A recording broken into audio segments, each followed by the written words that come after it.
በቅዳሴ አገልግሎት ላይ አሃዱ ከተባለ በኋላ ቤተክርስቲያን መግባት ክልክል ነው ተብሎ በር ይዘጋል። ይህ ስርዓት ለምንድን ነው የሚለው መረጃ እንመለከታለን። መረጃውን ለብዙዎች ኮፒ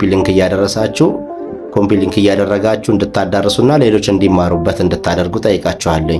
እንግዲህ በቤተክርስቲያናችን ስርዓት በቅዳሴ ሰዓት ላይ ቅዳሴ ከተገባ በኋላ ብዙም ሳይቆይ እንደገቡ አካባቢ አሃዱ አብ ቅዱስ፣ አሃዱ ወልድ ቅዱስ፣ አሃዱ ውእቱ መንፈስ ቅዱስ ተብሎ ቅዳሴ ይቀደሳል። በዛ ሰዓት አሃዱ ከተባለ በኋላ ተሯሩጣችሁ አትግቡ ተብሎ ቤተክርስቲያን በር ይዘጋል። ይህ ነገር ለምንድን ነው ሲባል በመጽሐፈ ቅዳሴ ገጽ 95 ላይ በትርጓሜውም ያስቀምጠዋል ማለት ነው። በስነ ስርዓት በጠዋትና በቀንና በማታ ቤተክርስቲያንን የሚጠብቁ 600 መላእክት አሉ። በቀን 600 በማታ 600 መላእክት ሁልጊዜም ይጠብቋታል። ነገር ግን በቅዳሴ ሰዓት ላይ ጽፍ ድርብ ሆነው አንዱ በአንዱ እየተነባበሩ እንደ ሻሽ እንደ ቄጤማ ተጎዝጉዘው የእግዚአብሔርን ምስጋና ቅዱስ ቅዱስ እያሉ ከቀዳሲያኑ ጋር ሱራፌል፣ ኪሩቤል፣ ቅዱሳን መላእክት ያመሰግናሉ።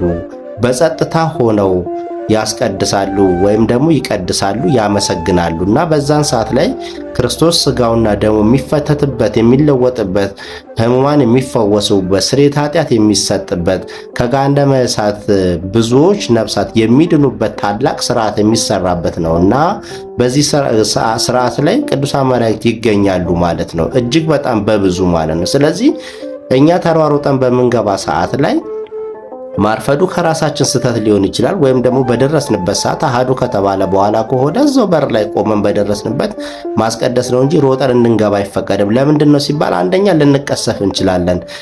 እግዚአብሔር ቸርነቱ ብዙ ስለሆነ ዓመተ ምህረት ላይ ዘመነ ምህረት ላይ ስለሆነ ያለነው እግዚአብሔር በቸርነቱ ያልፈናል እንጂ መቀሰፍ አለ።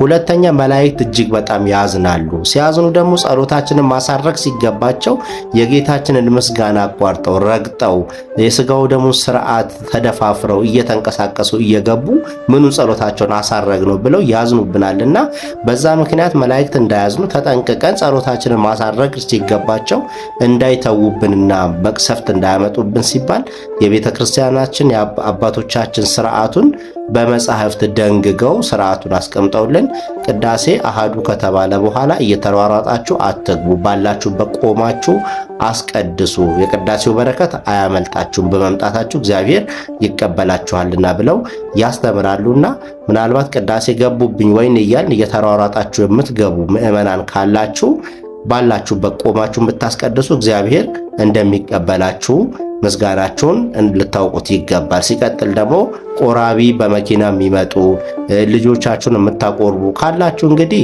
በተሻለ መጠን ቀድማችሁ ቅዳሴው ሳይገባ በፊት ብትደርሱ የተሻለ ነው። ከመጣችሁም በኋላም ከሆነ ደግሞ እንግዲህ ግድ ማቁረብ ተገብቷችሁ ከመጣችሁ ቅዳሴው አልቆ ወይም ደግሞ ድርገት እስከሚወረድ እግዚኦታ እስከሚባል ድረስ ባላችሁበት ጸንታችሁ ቆማችሁ ቅዳሴውን እንድትከታተሉ ያስፈልጋል ማለት ነው።